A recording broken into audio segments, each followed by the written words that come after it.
အမော်ရီရဲ့3-3ကစားကွက်ကြောင့် United တို့ရလက်တွေစိုးနေတယ်ဆိုတဲ့စကားဟာရှက်စရာကောင်းလို့မပြောနဲ့ဆိုတဲ့ Michael Owen ပြည်တော်အမေမင်လာဗျာ Yes Sport အိုင်မက်ခွန်ရှိကိုစာပေကနေပြန်လည်ကြိုလိုက်ပါရင် Michael Owen ရဲ့ Manchester United နဲ့နောက်တန်းကစားကွက်အပေါ်သုံးသက်ချက်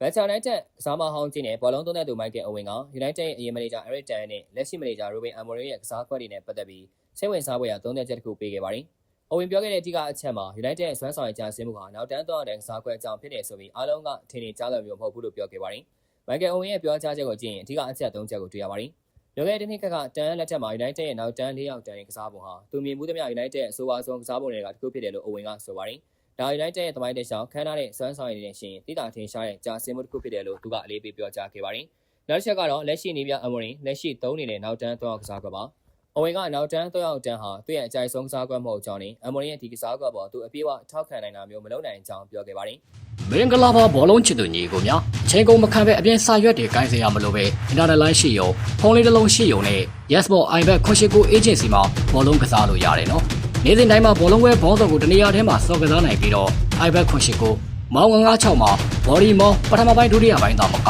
ဘောလုံးပွဲတစ်ပွဲကိုရှုထောင့်ဘောင်းဆောင်ကနေကစားနိုင်အောင်မှာဖြစ်ပါတယ်။အကောင့်သစ်10%စနေနေ့တိုင်း unit ဖြည့်9%လာချုပ်ရှုံးကြေးဘောနဲ့9%ပေးတဲ့အပြင်မြေပြမရှိယုံကြည်စိတ်ချစွာကစားခြင်းနဲ့ဆိုရင်တော့ Yes Sport ပေးကနေပဲဖြစ်ဖြစ် Viber Telegram 399253 9439ကနေပဲဖြစ်ဖြစ်ဆက်သွယ်ကစားနိုင်ပါတယ်ခင်ဗျာ။ဒါပေမဲ့ United တို့စွမ်းဆောင်ရည်ကြာဆင်းမှုရဲ့အဓိကအကြောင်းရင်းဟာနောက်တန်း3ယောက်တန်းအကြောင်းဆိုရင်ဒါရှက်စရာကောင်းတဲ့အပြောဆိုဖြစ်တယ်လို့ Owen ကဒေကြီးပြောချလိုက်ပါတယ်။လက်ရှိပြဿနာဟာနောက်တန်း3ယောက်ထားကစားတာလည်းမဟုတ်သလိုနောက်တန်း4ယောက်ထားကစားရင်လည်းပြောင်းလဲသွားမှာမဟုတ်ဘူးလို့သူကဆိုပါတယ်။သူကအတန်းလက်ထက်မှာနောက်တန်း4ယောက်တန်းနဲ့ဆိုရတဲ့ကစားခဲ့တာကိုဥမာပေးခဲ့ပြီးကစားကွက်ပြောင်းလဲရုံနဲ့ပြဿနာတွေဖြေရှင်းမသွားဘူးလို့ဖော်ပြခဲ့ပါတယ်။နောက်တန်း4ယောက်တန်းကိုပြန်ပြောင်းကစားရင်တော့ဝေဖန်တဲ့တွေကဆက်လက်ကျေလောင်နေမယ်လို့သူကယုံကြည်နေပါတယ်။ Owen ရဲ့သုံးသက်ချက်တွေဟာ United ရဲ့လက်ရှိအခြေအနေနဲ့ကစားကွက်တွေရဲ့ရှုပ်ထွေးမှုကိုထည့်သွင်းစဉ်းစားတဲ့အခါအတိုင်းအတာတစ်ခုထိလက်ခံထိုက်ပါတယ်။ဒါပေမဲ့သူပြောခဲ့တဲ့အချက်တွေကိုပုံမရှင်းလင်းစွာခွဲခြမ်းကြည့်ဖို့လိုအပ်ပါတယ်။ Owen ပြောခဲ့တဲ့အဓိကအချက်ဖြစ်တဲ့ United ရဲ့စွမ်းဆောင်ရည်ကြာဆင်းမှုဟာနောက်တန်း3ယောက်တန်းကစားကွက်တစ်ခုတည်းအကြောင်းဖြစ်ပေါ်တာမဟုတ်ဘူးဆိုတဲ့အချက်ဟာယုံကြည်စရာရှိပါတယ်။ဘောလုံးသင်းရဲ့စွမ်းဆောင်ရည်ဟာကစားကွက်တစ်ခုတည်းပေါ်မူတည်တာမဟုတ်ပါဘူး။ကစားမတွေရဲ့ရည်သွေး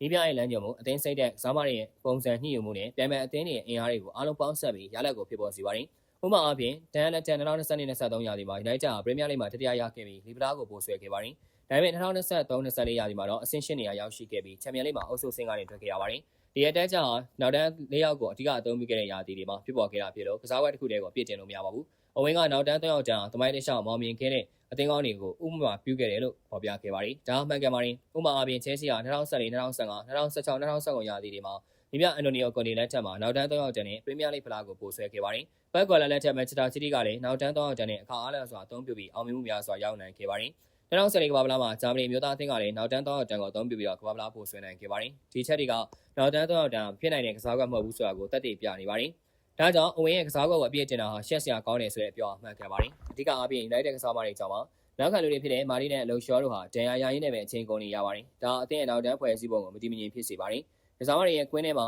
ညှိယူမှုအားနည်းခဲ့ပြီးနီးပြတွေရဲ့ဒီစတစ်တွေကိုအပြည့်အဝအကောင့်ထဲပေါ်နိုင်ခဲ့ပါဘူး။ဒါအပြင်ကစားမတချို့နဲ့နီးပြအကြားဥပမာဂျေဒန်ဆန်ချိုအကြားပြဿနာတွေကအသင်းရဲ့စစ်တပ်ကိုထိခိုက်စေခဲ့ပါတယ်။နောက်ပြီးဒါလော့တို့လိုကစားမတွေကဝင်းမနေရာမှာတိုင်းစစ်ပံ့ပိုးမှုအားနည်းချက်တွေရှိနေပါတယ်။ဒါကြောင့် Owen ပြောတဲ့စကားတွေကလက်ခံနိုင်စရာရှိတယ်လို့မိမိကြောင်းပါအစောနေ့ကြည့်ပေးခဲ့ကြတဲ့အတွက်အားလုံးကိုကျေးဇူးထိုးပဲတင်ရှိပါတယ်ခင်ဗျာ။